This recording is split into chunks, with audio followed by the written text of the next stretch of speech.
Yo, this is TJ Storm. I play Colossus and Deadpool and a whole bunch of other video games. You're listening to Gamer Tag Radio. Ladies and gentlemen. Ladies and gentlemen. Podcasting since 2005. You're listening to Gamer Tag Radio.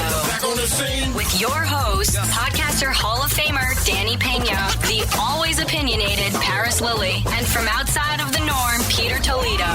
This is Gamer Tag Radio. Here we go. Welcome to Gamer Tag Radio episode 608.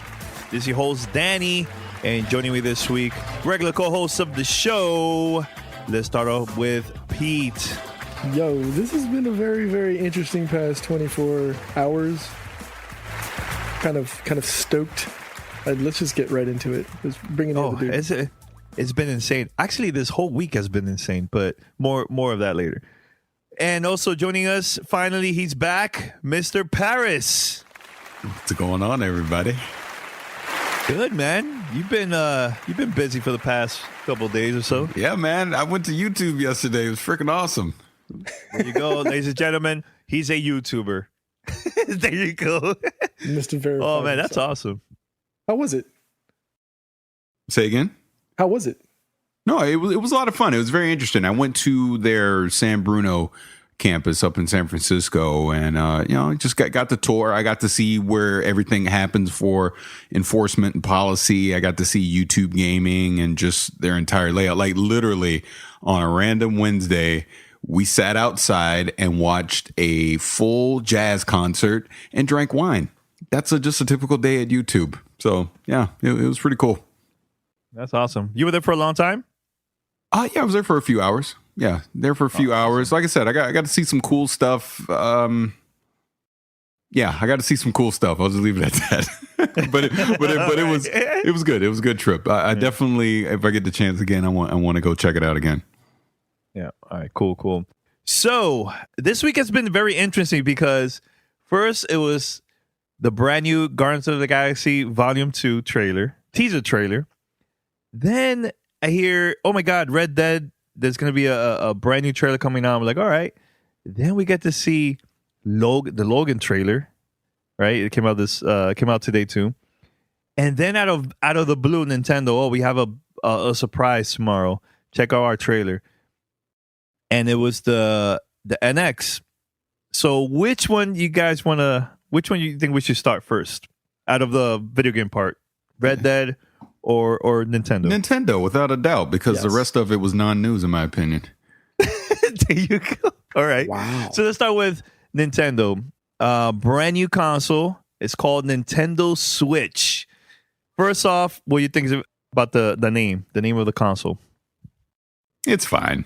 I mean, it literally describes what it does. So, I mean, it's fine. I know people have been complaining about it a little bit today, but 6 months from now, everybody will be used to it.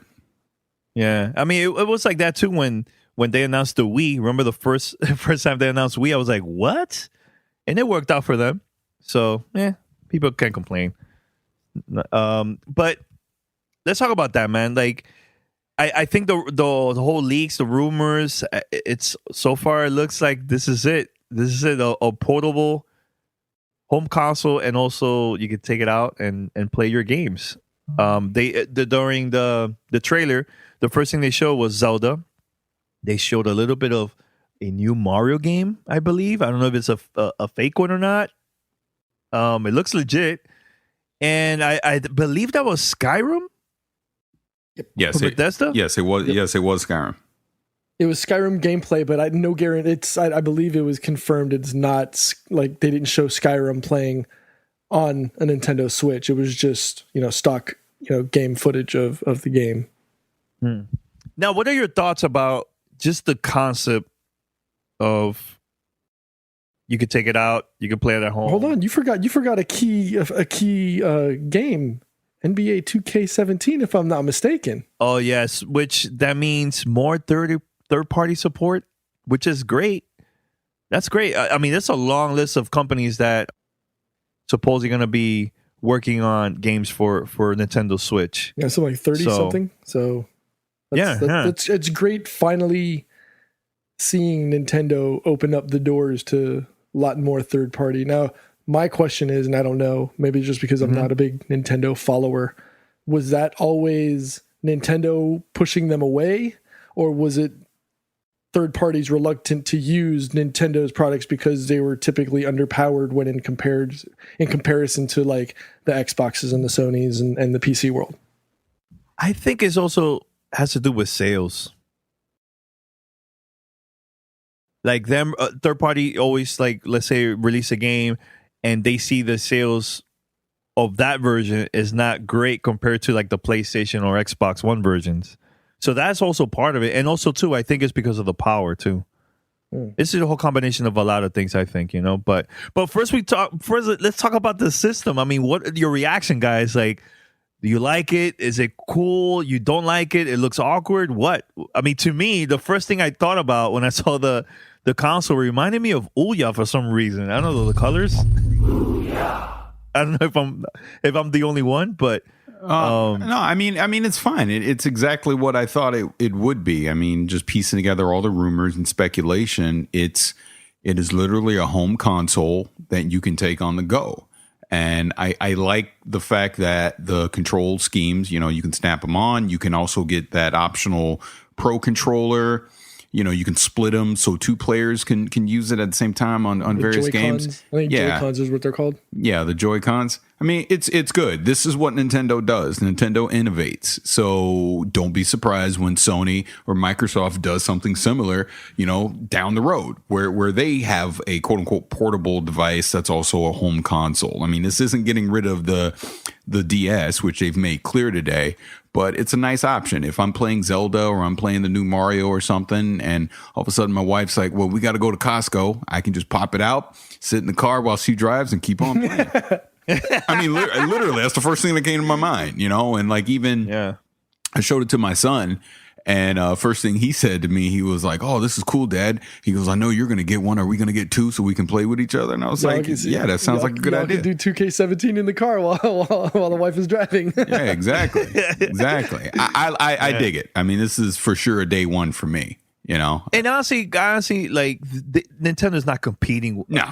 You know, against Xbox and PlayStation. They're doing their own thing, man. And that's the thing that I like about them that is different and unique, you know? But my question is, battery life, how's that going to be? Who knows? Also, I mean, I don't even know if that's something that you can try and speculate on. I mean, they just announced it. No, I mean, this is part of the conversation. I mean, if I'm going to pre-order this system, I need to know the details. I mean, I know it's too early, but also another question is too, the controllers, is that also like that works for batteries? Is that rechargeable batteries? Like how that works? Is it charged while you're playing? I don't know. It's a lot of questions, man. Yeah, it's going to be rechargeable because they've already said that the base station that you snapping into, that's what it's literally just a conduit to put it on your television and to charge the actual system. Like everything about that console is on that display system that you have. Everything, the Tegra chip, all that.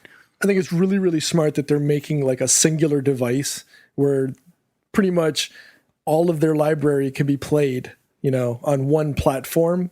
And to well, I know, Danny, you were talking about, you know, it's counter to what Microsoft or Sony are doing. I think at this point, Nintendo's like in a different race than Microsoft and Sony. They're not trying to do that. They're not trying to outdo the other with, oh, I've got more teraflops and, oh, well, I can do this and I'm doing 4K. I think at this point they're just like, you know what, y'all do your little your measurement race on your own. We're just going to go over here and have fun, which at the end of the day is what Nintendo's all about, right? So I think it might be easier to forgive that, okay, fine, it's running a Tegra processor. It's not running, you know, an SLI, you know, it's not using the new AMD Polaris architecture. I don't know. I'll tell you one thing, for not being a Nintendo fan, first seeing the gameplay that they released this morning before the actual announcement of Breath of the Wild, the Zelda game? Yeah. And I think I mentioned it in our chat. I was like, whoa, this looks like a combination of Uncharted meets Witcher 3, but with Link as the main character as opposed to, you know, one of the other ones. But I was like, whoa, this is something that I could play. This is something that I could get behind. You know what I mean? Mm-hmm. I'm still a little hesitant on the Joy-Con and the game cards being so small, so many moving parts. There's a concern that it could, there's things that can snap or fall apart. I mean, Paris has made numerous comments about his giant bear mitts. Those little small things in his hand I don't know. There might even be a joke there, but I mean, just on that note of what you're saying with the controller, as I'm watching it, I made up in my mind right then and there, I'm going to get the Pro controller when I'm playing at home. I mean, and I see just the mobile when they're snapped on the sides, I'll use it that way. But like when you can disconnect them, I'll lose those things in 5 minutes, so I don't see me using it that way. I mean, that would only be used in a pinch. But practically, when I'm at home, I'd use the Pro controller. And if I'm on the go, I would just have those controls on the side. That seems to be the most logical way for me to be able to use it. Because like you said, I do have big hands. So having those little tiny things separated, it's not going to work. That was the only thing as a parent. That's the only thing that came to mind. I was like, oh my God, how many times is little Johnny going to be, he's going to misplace his Joy-Con and he's only going to have a left side controller on this, and then obviously the big elephant in the room that still hasn't been answered, probably won't be for a while. Price point. What are we looking at? I think $299. Yeah, I think so too. But there's also some analysts are saying that this also could be a $250 console. Even better. I mean, I don't know. I personally think it's gonna be $299, but Nintendo, you never know. If they announce it at $250, that's even a plus, But I think $299. I mean, look at it this way. Like Pete and I, we both have that NVIDIA Shield, which is powered by that Tegra chip. So this is going to be some variant on that. You can go get a Shield right now for what, $200? Yep. So, I mean, I know they're adding the screen onto it. So in reality, I mean, if it's anything over $300, I would actually be disappointed, to be honest with you. But if it came in at $250, it will fly off shelves. I mean, it already is going to fly off shelves at $299, in my opinion. Right. So here's the thing that I started thinking about right before we came online. So we're thinking, so we know for sure. I mean, NVIDIA's already announced it and everything. It's kind of like been the worst kept secret. Tegra processor on this, something that's very common in a mobile platform. Obviously, Wi-Fi is, I'm assuming is going to be something on there. But does that mean there's going to be a potential for a 4G LTE card for play when you're out on the when you're out on the road? And if that's the case, I'd be open to a $300 price tag for just the regular base model, and then $350 for like a 4G LTE card on the inside. What are your thoughts on that? Ooh, I would say go back in time, look at what Sony did with the Vita, and you'll get your answer. Yeah, it didn't work out for them. But actually, I think that was an exclusive for AT&T, right? It was. And I think I remember the crowd started cracking up when they announced that. We were like, I don't know. But wow. I think they're not going to do that, Pete. I think they're just going to have like one model version. I think it's going to be probably just Wi-Fi, strictly Wi-Fi. Similar to like the 3DS. Mm-hmm. I think that's what it's going to be. Now, my question is this screen is going to be touchscreen? Because they didn't show that at all during the video premiere. So that's one thing that they haven't said anything. I think it will. I think it's going to be touchscreen. I don't know, because that just opens a whole lot more usability issues when you're out on the road, and I don't know. What are you? What just from a that? durability standpoint, when you start introducing touchscreen, and it depends on how it's delivered. I'm just saying, I don't know, that just you're bringing in another level of failure or potential for failure on something. And I think Nintendo, with the way that they're conservative in some of their things, I don't know if touchscreen is something that they want to throw in to sully the experience. They do that with the 3DS. How's that different? This is all speculation, dude. So you can argue your point, I can argue my point. You're not right or wrong, and neither am I. I'm just saying, I just don't think that this is something that they're going to do on that. I could be wrong, and you could be wrong as well. But hey, it's discussion, right? All right. So, what do you guys think about the? Yeah, oh God. What do you guys think of the design overall, though? Again, I think it's fine. I mean, it looks like a classic Nintendo type of design to me. I mean, you know, when Nintendo designs them, again, you guys were talking about the durability stuff. They design these things so that they are somewhat durable, so that a child can use them and parents don't have to worry about them breaking it in 5 minutes. So yeah, I think it's fine. Okay. Anything else? Was there any surprises while watching this video early today? The surprise for me would just simply be the fact that they showed off a new Mario in there, because if you want me to pick this thing up day one, that's what. Hey, look, if that thing comes out in the early launch window, I'm in. And the speculation I have is that more Mario Galaxy, or is it more Mario 64, or is it a combination of both? But, you know, whatever it is, I mean, this is going to be the next generation of these Mario games. And the fact that Miyamoto was even tweeting stuff with Mario's image, it makes me think Mario is going to come a lot sooner than later on this new Nintendo Switch. And obviously we got Zelda Day One as well. But ironically enough, is the Switch version the definitive version, or is it the Wii U? I mean, that's another thing, because, again, we don't know how powerful this thing is going to be under the hood. So which version of this Zelda is going to be the preferred version? And I'm dying to find out and see if Nintendo actually talks about this more as we lead up to launch. But again, if those rumors are true, we're probably going to be able to start demoing this thing in February. So I'm looking forward to it. You know, shout out to Q, because he called us out today. Q is a good friend of ours, man, from Game Crate. He said, hey, guys, I thought that Nintendo was going to have a huge press conference. What is this? And it wasn't that. He said that this was just a video similar to Nintendo Direct. And then he put hashtag Miss Leo. Hey, darling, this is certified psychic Miss Leo. I was like, oh, man, he called us out on that. So, yes, I was wrong. That was me. I personally thought that Nintendo, they were going to have an official press conference for this, you know? So, I mean, with those whole changes of, like, you know, companies are making changes instead of wasting so much money on press conferences, they just do a lot more, like, video stuff online. I guess the word out, I think it's going to work for Nintendo, man, because, look, this thing is going around everywhere. There was people on my job that they don't go to video game blogs. They don't listen to podcasts. They heard about it because their friends pass it around through Facebook and social media, and they came up to me like, "Hey, have you seen the new Nintendo console?"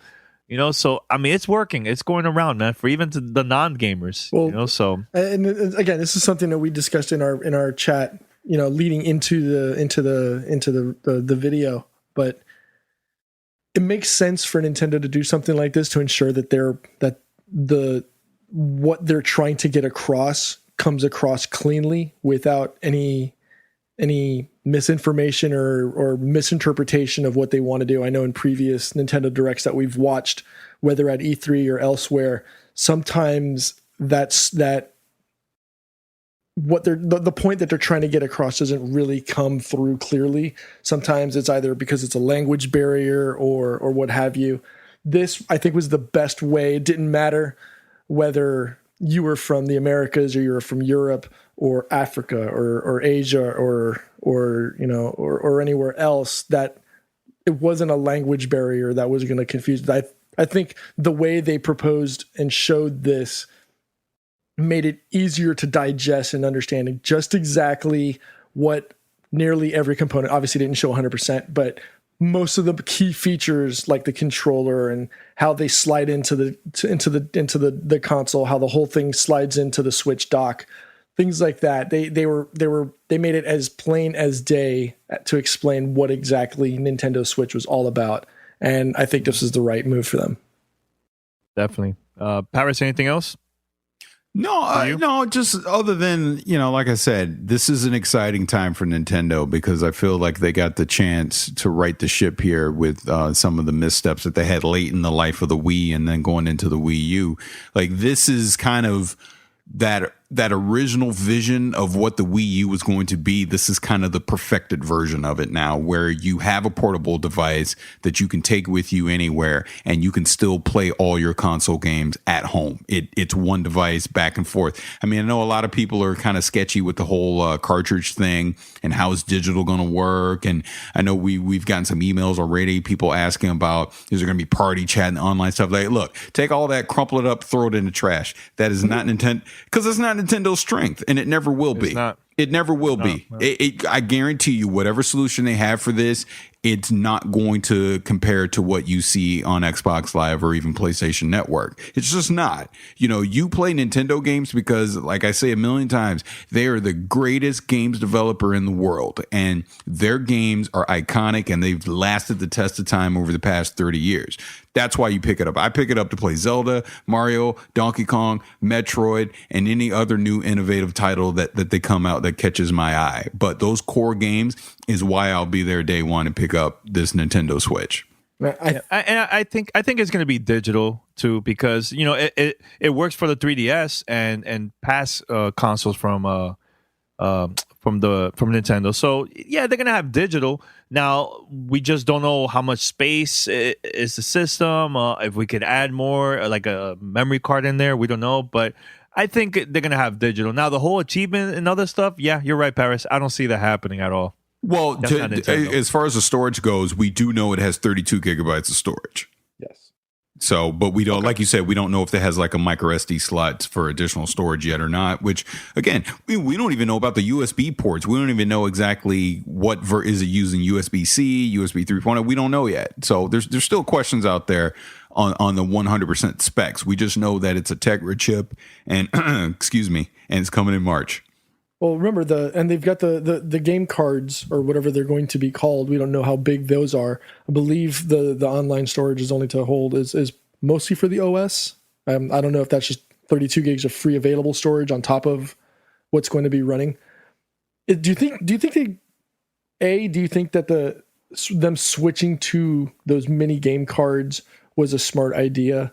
Yes. And B, now that Switch is a mobile device. And I don't mean mobile as in, you know, it's a smartphone size type device or iPad size device. What does this mean for their handheld division? Does this mean that whole, you know, that handhelds from Nintendo are now going to be just a Nintendo Switch and it's just going to be a single SKU type device, or are they still going to have those that market? No, they've already come out and said this doesn't affect the DS. The DS will live on. It's just the way that it is. I mean, you'll have different experiences that'll come to the DS that then will come to the Switch.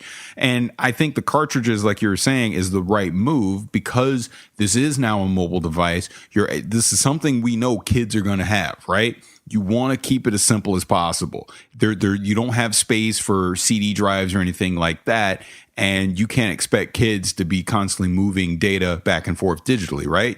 So doing the cartridge makes the most sense. And like Danny said, even right now on the 3DS, you can have digital games on it. So I'm sure they're still going to have digital games on this Switch because, again, it has 32 gigabytes of storage, you know. So it is possible to put some of your games on there. I would hope that there is an SD card slot on here so we can expand that storage if I just want to go to an all digital future, so to speak.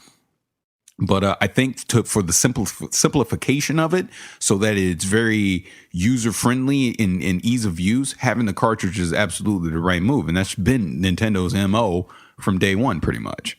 So my other question is now, with those game cards, do you think they'll be interchangeable between DS and Switch, or do you think they'll be device independent?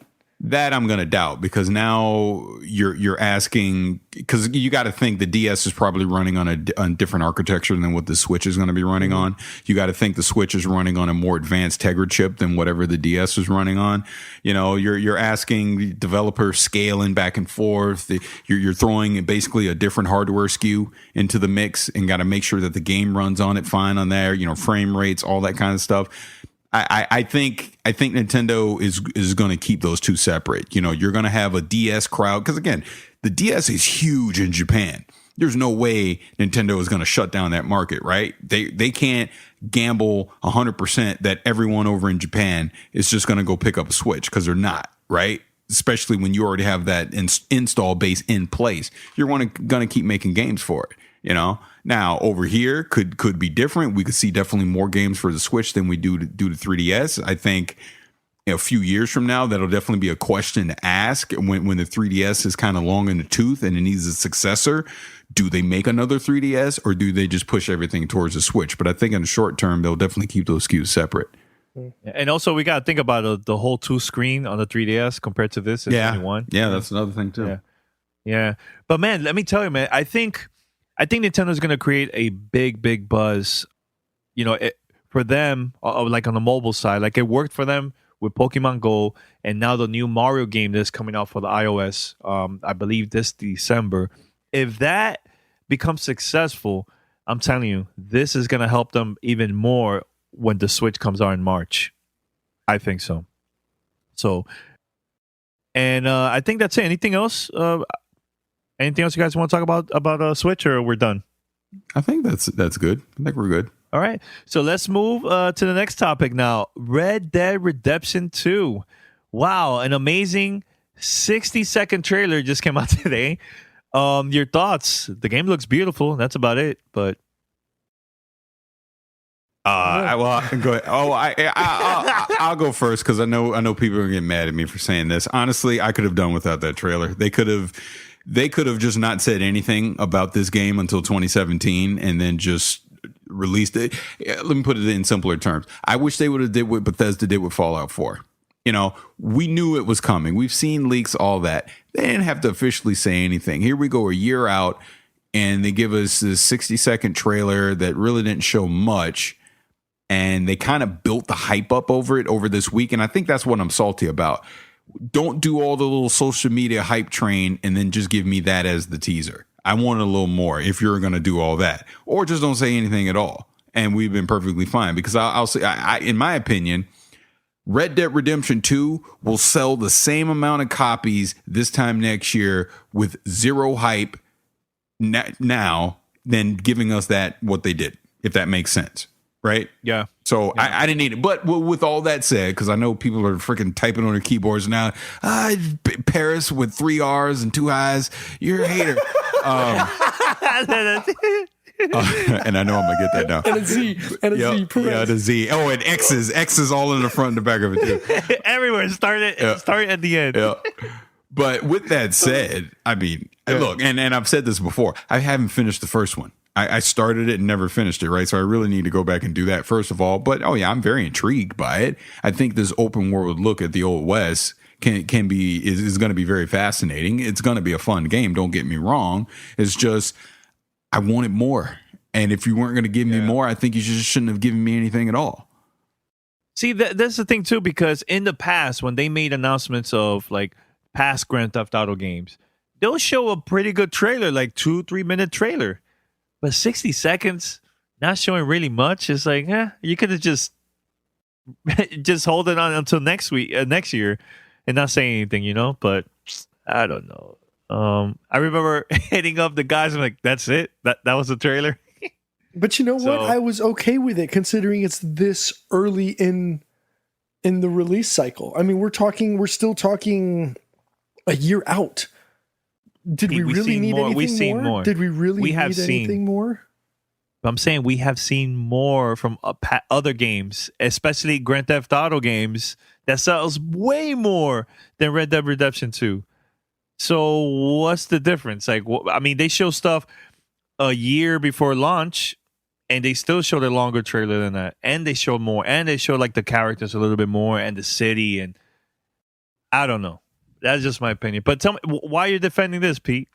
I don't know why. It's just, with GTA, that's like one of those top 3 titles that doesn't matter if you give it a 30-second or a 3-minute teaser at the beginning of your advertising cycle. It's going to sell like crazy. It's going to sell like ice cold water in the middle of the desert, right? With this, it seems as if Rockstar knows that, okay, look, we can give you a 3-minute, but we're trying, maybe they're trying to be conservative. You know, like we want to give you just enough to whet the appetite, but not enough to give you everything. Maybe they're just trying to go low and slow. You know what I mean? Start off with just the all red Instagram, image from last week, and then slowly building it up as opposed to just hit and go and going into ludicrous mode in the Tesla. You know what I mean? I don't know. Yeah. Everybody's gonna buy it. But here's the thing: every company does marketing differently. I mean, and like Paris said, yeah, Bethesda does it where it's like, okay, once we're ready to go, and we're like 4 months from launch, E3, here we go, on sale in November 1st, or what have you, like they did with Fallout 4. Works for them. Rockstar is a different company, though. They've got a different mentality when it comes to marketing for their stuff. And the way they market their stuff is phenomenal. They know what they're doing. I trust Rockstar when it comes to what they're going to do, at least from a marketing perspective. Once that hype train started with GTA 5, we got inundated with it, whether it was on UFC fight matches or commercials on TV. To this day, we're still seeing commercials for it. Mm-hmm. Red Dead Redemption, not as large, highly anticipated, but not as large as a GTA title. All right, we'll go low and slow. We'll give you a little bit here. We'll give you a 60-second teaser. Who knows? They'll probably drop out until the middle of the next set of sweeps on TV, and then drop another maybe another minute or a 2-minute commercial. But let them bake it slow. I'm okay with it. I don't want to have the Hollywood trailer, every 6 weeks, and then by the time the movie gets launched, we know everything. No. Give me a little bit. I don't want to know it all. Just give me some background information and how good it's going to look. And then see you in 6 months, drop another thing at E3 or something.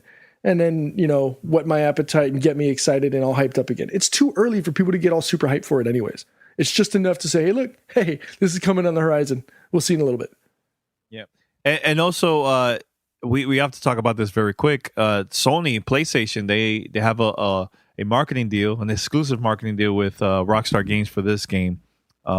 Red Dead Redemption 2. So which is cool. Gotta give it props, man. That's a major move. So what they're saying is they didn't give out not a lot of information about this, but there's gonna be like exclusive content maybe first on the like for the console compared to like the Xbox One version. Similar to Destiny.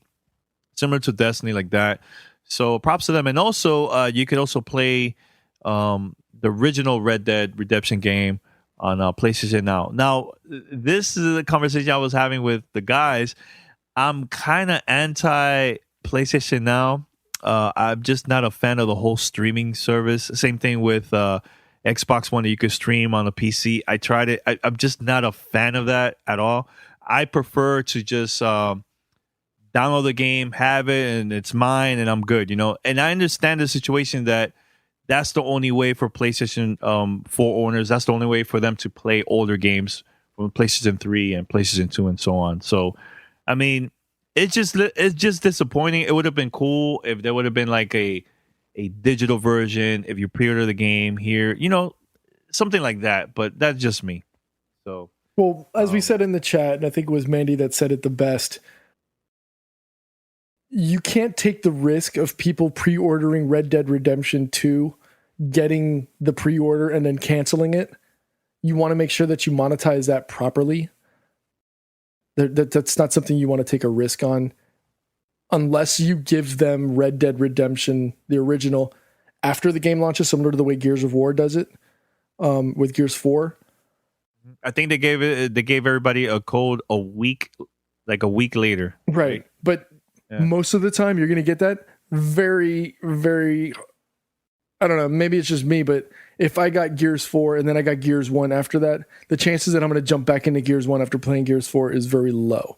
That's just me personally. Other people may have a different opinion on that because, some people just like going back to that older feel, but I'm not the type that would jump into, let's say, Gears 1 after playing Gears 4, which I'm still trying to finish out, by the way. But I just don't think that would have made sense. And, and as you alluded to, and actually Paris mentioned it, unless there's a remaster, that's the only way to get Red Dead Redemption out on PS4. All right. Paris, you want to say anything about that?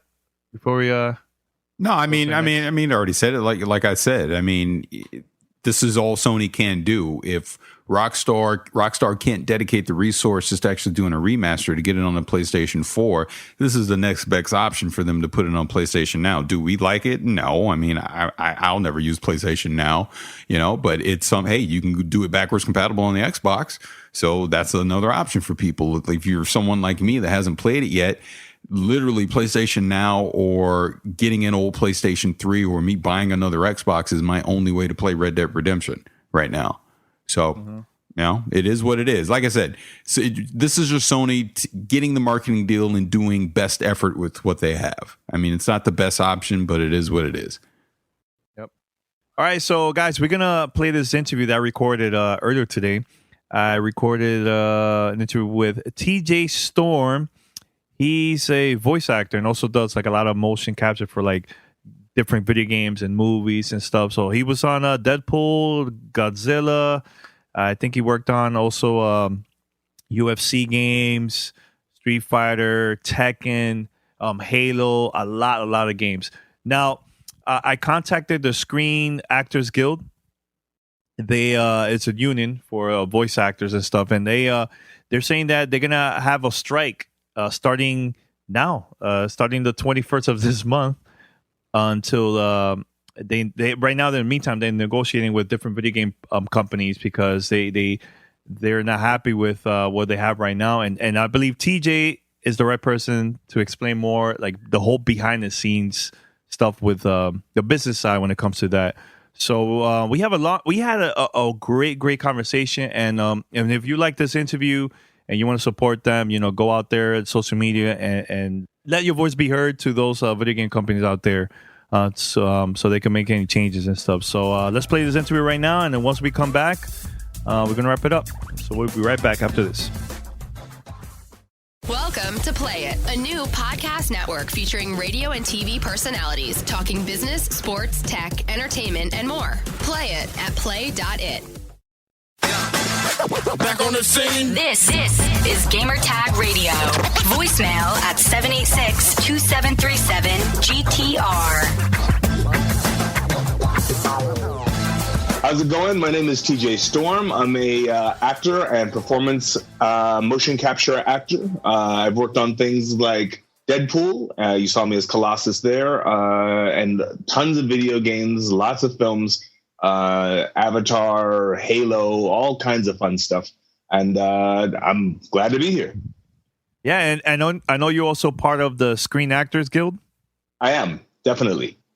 Yeah, so we're going to talk about a little bit about that later on. But first, I know you've been to a lot, like you've been part of a lot of games and movies and stuff. So how you got into this career? It just happened kind of by a chance meeting. A long time ago, I went to a director's class, and at that class, we were sitting in the front row, and the teacher, was a real passionate guy. He was so passionate that he was spitting when he would speak, and we were in the front row, so we were getting showered. And I turned to the guy next to me during lunch. I'm like, "Yo, do you want to go towel off?" And he started cracking up, and he goes, "Hey, man!" During lunch, he goes, "I have this new system. It's called motion capture. Would you be interested in helping me out?" And the guy's name was Greg Pyros. So he had a place called Pyros Films, and I was like, "Yeah, sure, I'll try it." So I did some martial arts for it. We got in the suit with all the little dots and stuff, and I moved around and it made a character of me in the computer that did the same movements that I was doing in real time. And I was like, wow, this is really cool. And then he called me back for a couple of the projects they were working on at the time. We did, it was called Quake, a video game called Quake Arena, it was actually called. Then we did something called Star Trek Vulcan Fury, and we started working on more and more projects. And I was one of the first people to get to do this stuff in Los Angeles, and it's been a blast ever since. Oh, that's awesome. Any challenges while working on those titles and those games? Challenges? It's always a challenge because and it's a fun challenge, but you're always trying to figure out how to bring the character best to life. When we did that Star Trek game, they handed me a whole bunch of DVDs and they're like, "Go home, check these out. We want you to play Captain James T. Kirk." And I'm like, "Oh, okay. And I had to learn the way he moved. And that was one specific challenge. For other things, like for Godzilla, for instance, we had to, with the help of Garrett Warren and the action team there, we had to figure out how that creature moves, and does he move too fast? Does he move too slow? Does he have enough weight? Same thing for Colossus. Does he move normally? Does he move like a super big guy? Is he really, really heavy because he's made of metal? Everything has its own special combination of keys and movements, and that's what we're always working on, is to try to bring a true version of that character to life. And what about voice acting? And I know you've done a lot of that too. Like, how's that? I mean, what about the challenges on working on that? Those challenges are now part of what we're talking about recently is the negotiations. So, again, it's always about finding the character and making them believable. But now what we're negotiating for in the SAG-AFTRA negotiations, one of the things is, like, for instance, when we're doing a video game and we're doing it vocally, there's a lot of what we call vocal stress. So a normal vocal session is about 4 hours long. And if you're doing, for instance, Call of Duty or World of Warcraft or something like that, you could easily be going, "Grenade! I'm going to destroy you." You're going to be doing all these crazy voices at full blast, and you could easily shred your throat in the first hour. But you're going to do it for another 3 hours on top of that, roaring, yelling, screaming, doing death cries, doing pain. And for 4 hours of roaring, that's a lot of stress. I've walked out of those vocal sessions sometimes, and I could taste blood in the back of my throat because I've shredded my throat. Literally, I've shredded it. And I wasn't able to speak for the next 3 days. I've heard other people say that they couldn't speak for a week. Now, if we have a couple of games lined up, or we have a couple of characters on the same game, we can't do the work that we're supposed to do the next day because we've spent that day shredding our own voices, trying to bring that character or that character set to life. So one of the negotiations in the vocal side of the negotiation is to reduce vocal stress, or at least the amount of time that we do vocally stressful things. And that's one of the dangers. It could actually be dangerous for your throat as well, because a lot of people have something called nodes on their throat from raging their throat so hard during these sessions. Now, on the motion capture side, a lot of the time they'll hire, normal actors to come out and do a character. But because it's not a film set, there's not usually a giant crew watching you when you're doing these things. Sometimes there is, but most of the time it's just the tech crew who, they're techs. They know all about the programs and the cameras in the motion capture space, but they don't know much else beyond just that. And then there's the client who says, "Okay, you're a Wookiee, or you're a werewolf, or you're something, and you're going to get shot in the shoulder and fall off a cliff. So we need you to stand on top of that 10-foot tall box and get shot and fall." So an actor, you know how it is to be an actor. There was 100 of you to start with. One of you got the job, and that actor is going to do whatever he can or she can to make the client happy. So they're going to get on top of that 10-foot tall box and fall off of it, pretending they have gotten shot, but they may not know how.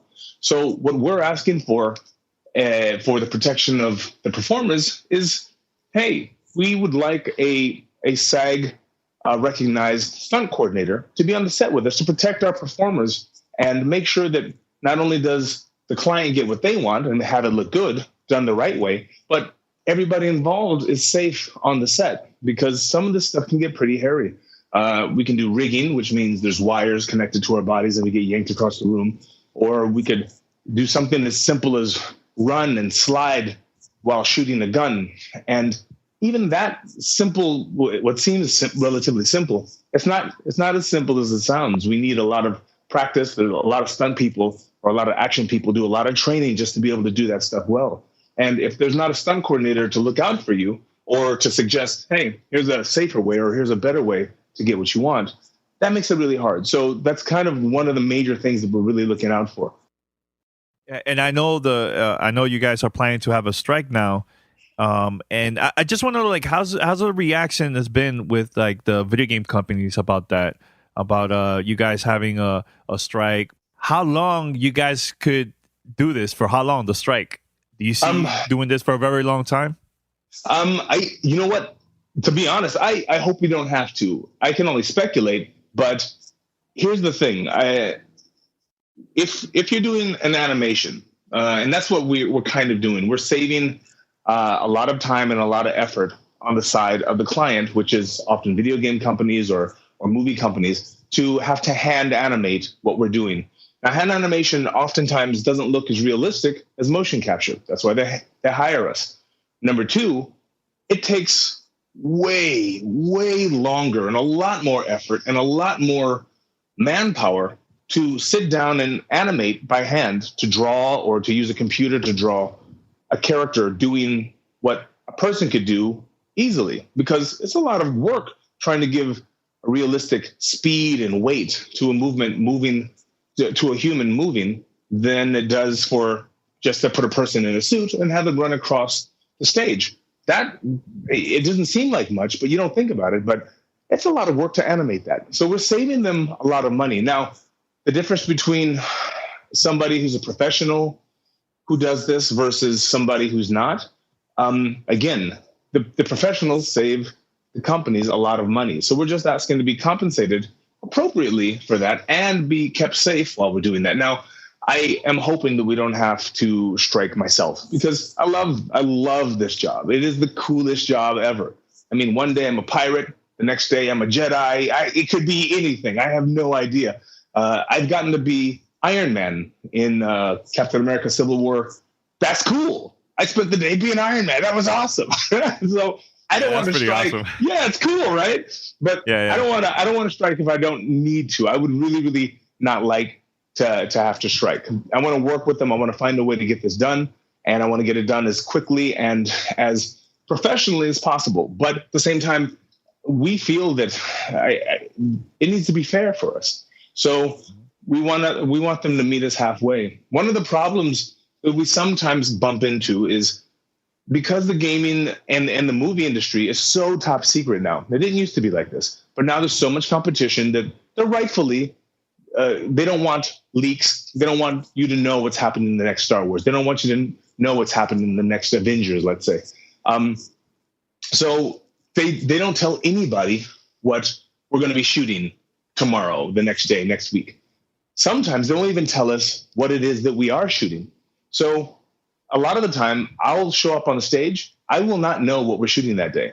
I remember when I showed up to Godzilla, I showed up in an empty warehouse, and Garrett Warren turned around. And he's like, "Okay, you guys are here. Great. Let's get to work." And I'm like, what are we doing? and he goes, "Oh, right." Yeah. He turns to, there's three of us standing there. He turns to the guy on my left. He goes, "You're Muto number one." Turns to the guy on my right. He goes, "You're Muto number two." He points at me and he goes, "You're Godzilla." And I'm like, awesome. But now, as awesome as that is, as cool as that is, I will never forget that moment.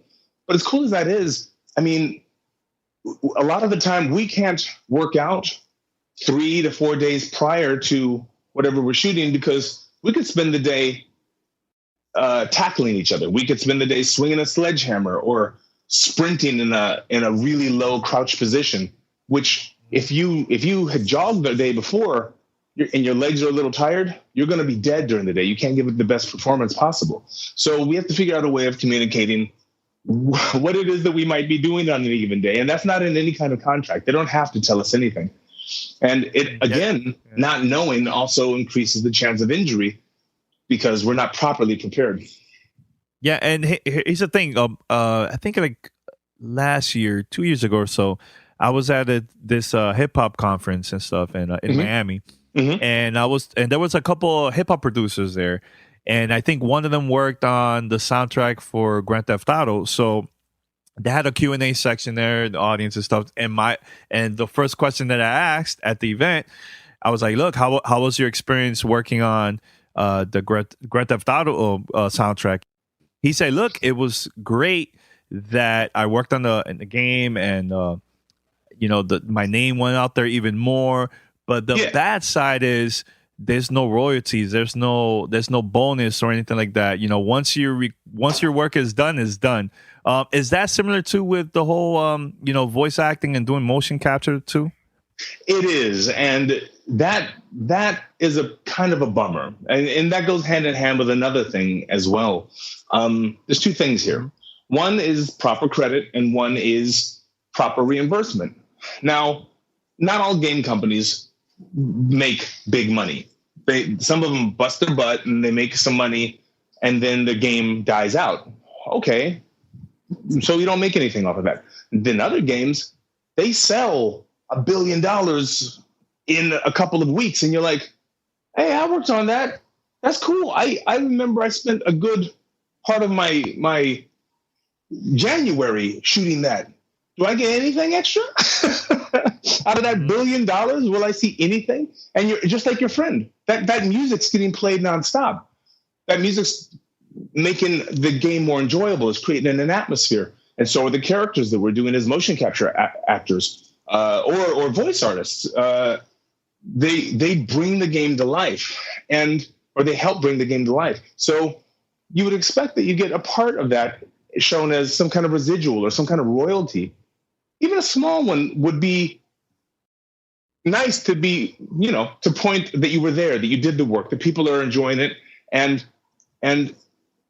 that you're properly compensated. But we don't get any kind of royalties. We get nothing for that work, no matter how big the game goes. Now, to put things in perspective, this is a figure that I read last year. It said something about the film industry made $7 billion or $9 billion, something like that. That's a good amount of money for a year. And then I looked at the next figure and I said, video games made $42 billion. $42 million. $1 billion. That's huge. But yeah. Now, I'm not saying that everybody deserves everything on every game, but the ones that break a certain mark, we should be, compensated. I heard a quote, and I can't remember. It was like Picasso. I'm pretty sure it was Picasso who said it. A guy walked up to Picasso, and he's like, hey, man, how much for that painting? And Picasso's like, oh, it is, $50. And the guy's like, oh, come now. That painting only took you an hour to do. And Picasso goes, oh, no. That took me my entire life. Now, that's the same thing. We've been training our entire lives to do the stuff that we do, and that's why they hire us. I personally have been doing martial arts since I was a little kid. And I was also a dancer, and then I went to theater school. I did all of this stuff so that I could learn to move and to act and to be the way that people, want me to be when they hire me. That's why they hire me for all of these different projects. You are paying them for just an hour of their time rather than the entirety of their life that they've trained to get to that point that you want to hire them. So I think that people should be properly compensated for the hard work that they spend a lifetime to do to get to the point where they're on the stage working with you. And then finally, you get a great product at home. So when you're playing that Star Wars game, when you're playing Halo Wars, when you're playing that great Sony PlayStation game, you know that the people on there are getting hopefully properly compensated, which currently they are not. So, I mean, right now, are you working on anything? I mean, you don't have to say the names or anything, but are you working on anything right now? Because, the whole timing with the whole strike going on. Oh, dude, I'm working on 4 films and 4 separate video games right now. It is a bad time. It's a bad time for both sides. So us who are happy to be working because, a working actor, that's not something you hear very often unless you're talking about Brad Pitt. So we're not making Brad Pitt's money, but we are working. So I'm happy about that. And then for the client side, they're going to suddenly have to go chunk, chunk, chunk and slow or shut down their production. And that is big money we're talking about. So I don't know. It's a weird situation, and I'm keeping my fingers crossed. Yeah. Now, for the gamers out there that are fans of your work, what gamers should do? Like, should we voice our opinion online? Should we what we could do to help out and support you and others that are part of this strike? That's a great question, and thank you. if you could do something, I would say make your voice heard. Show up on those places like on, Xbox's online sites or PlayStation's online site and say, hey, compensate the actors, listen to the actors, help them just give that voice, give our struggle a voice. A lot of people, for instance, you heard about the stunt people don't have an Oscar. Well, a lot of people started, writing in and going online and talking about it. And that really helps push that forward. I don't think very many people know about our struggle here in motion capture. And for instance, here's one of the struggle pieces. Motion capture actors rarely get credit on a video game. Now, sometimes you get lucky, especially on a movie. We almost never get credit on a movie. But on a video game, you would expect it. You'd say, oh, this character played this character played that. Voice people often do get a credit, but the motion capture people do not. And there's a whole army of people busting their butt trying to bring you this really cool movement, this cool action, this cool story, but they oftentimes don't get credit for it. So I want to see them credited. I hope that comes out in the negotiation. So yeah, if you guys can, the online public and the fans and the people who just love video games and great entertainment, you go online and you start talking about it, because people don't really write letters anymore, but write an email to somebody or on a forum that one of those people will see it. I think that'll help a lot. Yeah, social media too. That's another way too. So yeah, absolutely, go for it, guys. Absolutely, yeah. Yeah. For any more information for about you, how could people follow you on Twitter, Facebook, anything? Oh yeah, hell yeah. On Facebook, just look my name up. I'm TJ Storm. I'm a black guy with really, really long hair. That's me. I'm that one. On Instagram, you can just type in my name. You'll probably see me. I think I have a lightning bolt on my shirt. It's Storm's Eye at Instagram, and I'm on Twitter as well. So just type me in there, Google me, and hit me up. And thanks for supporting, you guys. That's huge. That's huge. That's one of the best ways that we still get a little bit of the props, is that when you guys give us a thumbs up or you say, hey, good job, I like your work. When I hear that either online or at the Comic-Cons or whatever, wherever I'm at, it really makes my day, because it's nice to know that people appreciate the work. That's awesome, man. Albert, thanks a lot, man. Thank you, brother. Cool. Thank you. Welcome to Play It, a new podcast network featuring radio and TV personalities talking business, sports, tech, entertainment, and more. Play it at play.it. Send us your feedback or questions. Give us a call at 786-273-7GTR. Email us at fanmail@gamertagradio.com or leave a message on speakpipe.com/gamertagradio. All right, so we're here back at Gamertag Radio. Pete, Paris, we're going to wrap it up now. Anything you like to say before we go? Yeah, Mark Cerny has, there's an article on TheVerge.com with Mark Cerny talking about the PlayStation 4 Pro and just how it's going to work compared to the PS4. And the one thing, and I suggest people go check it out, but the one thing that stood out to me was the fact that this isn't a new GPU in the PS4 SOC. What it is they've added a second GPU. It is the identical GPU that is currently in the PlayStation 4. And they're basically doing Crossfire, not SLI, because I said SLI on Twitter and I was corrected, even though they're the same damn thing. But basically they're gonna have two GPUs in the PlayStation 4 Pro, and that's how they're getting the 2 point whatever it is more power than the current PlayStation 4. And the interesting thing is, the way this is going to work, like say you have a PlayStation 4 game that has not been quote unquote updated, patched to take advantage of the Pro, they can simply turn off the second GPU when you're playing that game. So it will work identically to the current PlayStation 4 in that scenario. And that's probably another reason why they stuck with 8 gigs of RAM and everything. So the only difference between those two is that second GPU. Between the regular PS4 and the Pro. And Cerny went on to talk about just how, some games will be able to do native 4K, but for the ones that can't, they're doing the checkerboard processing. Like they made example, they were talking about like Watch Dogs 2 and Deus Ex will run at 1800p and then be upscaled to 4K as an example of that scenario. So like when they showed Horizon and Mass Effect, they'll probably be similar as well. But we know some of the older games like The Last of Us Remastered, that will be native 4K as an example. So it is cool because, I mean, it's getting close now. Now that PlayStation VR is out, now Sony's obviously going to start talking more about the Pro. So it'll be here in 3 weeks as of this recording, I believe. So I'll be getting it day one. So I'll definitely be talking about it at that time. Yeah, man. Are you excited? Are you planning to get a VR after purchasing the Pro? No.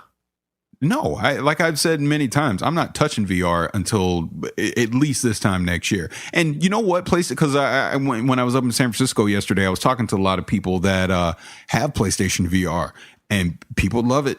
They are absolutely loving it. They say it's fantastic. I guess one of the highlight games that I kept hearing about over and over is that London Heist is a really good one, I guess, for PlayStation VR. So look, I'm not against VR. I want to wait. I just want to wait it out. I want to see some of the games and some of the social experiences get fleshed out before I jump in. That's all. Okay. And Pete, what about you? Anything else before we wrap it up? Between the recent releases of that new Guardians of the Galaxy trailer and Logan, I can't wait till the movies come out. I can't wait. Yeah, it looks really, really good, man. But here's the thing, man. Like, I feel like nobody's. Cause I've been talking to people at work. A lot of people are not really excited about Doctor Strange. I don't know. Like, I wonder why. It looks cool. I mean, it doesn't look bad. It does. And I'm actually looking forward to it because it's kind of like Inception meets Marvel. Yeah, that's the first movie that popped up in my head. Well, I think that's also because you've got the planes of existence all rotating in different things. But just it's that I'm excited for Doctor Strange, and I'm gonna go see it the night that it premieres. But I just mentioned about Logan and Guardians of the Galaxy because it literally just dropped within the last 36 hours.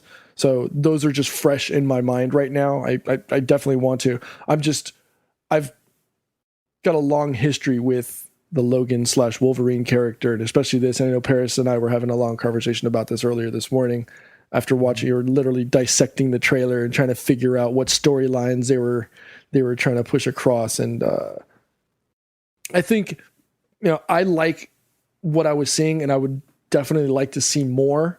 I would honestly wouldn't mind seeing another 3 episodes or 3 versions or another trilogy of Wolverine if it was filmed in this style. But I think Paris had a different thought about that. And I don't know if we want to talk about that right now. Maybe not. I don't. No, I mean, it's just all speculation at this point. I mean, it was just a teaser trailer. I mean, like I said, I just think, they're going to take what they can from Old Man Logan, and then they'll fill in the gaps where they need to. I'm convinced that's X-23. That we're seeing the girl. What's her name in the Old Man? Laura Kinney, I believe. Laura Kinney. So, yes. Yeah. So I think that's her. I mean, obviously, we're seeing old Xavier, things like that. I'm excited for it. Like I've said many times, I'm a big fan of what they've done with Wolverine. Like that second Wolverine movie, I felt 75% of it was great till they gave it the comic book ending.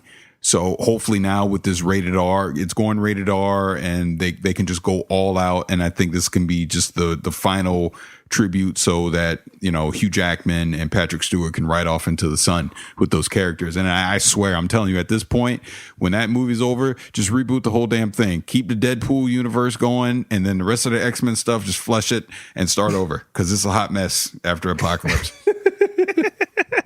All right. I don't know if we want to just keep talking about that, because the end of Apocalypse, and are we still too early to talk about spoiler type? Man, we're helping people if we spoil it. So spoiler in 5 seconds. Go.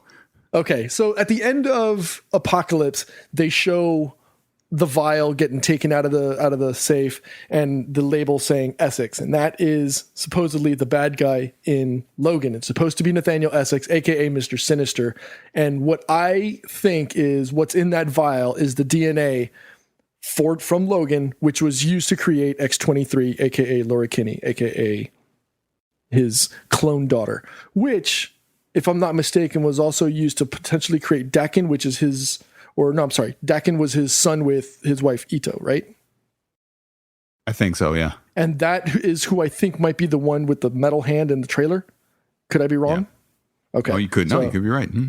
So I don't know. It's just, Really? Oh, okay. yeah, you have to understand. I'm a big comic book fan, and I've always loved the Logan storyline and everything surrounding it. And this is exactly why, as you can tell, because they all of a sudden started getting animated on the show. All of a sudden, this is why I would love to have another 3 more episodes, or however many more they wanted to do, of Hugh Jackman as Logan, because I think there's an excellent opportunity. There's so much storyline that they could explore and revisit, just for that whole story. So I am amped for it, as you could tell. Yeah. All right. Well, send your feedback to Pete. Hit us up with a voicemail and an email, and we'll definitely. You guys could talk about more too, man. So, all right. So head over to gamertagradio.com or play.it/gamertag and listen to our past episodes. You can find us on iTunes, Spotify, Stitcher, TuneIn Radio, and other podcast directories. We're everywhere. And also join our Gamertag Radio Club. Go to Xbox Live, search for Gamertag Radio, join, or go to PlayStation Network, and you also can find us there. Search for Gamertag Radio.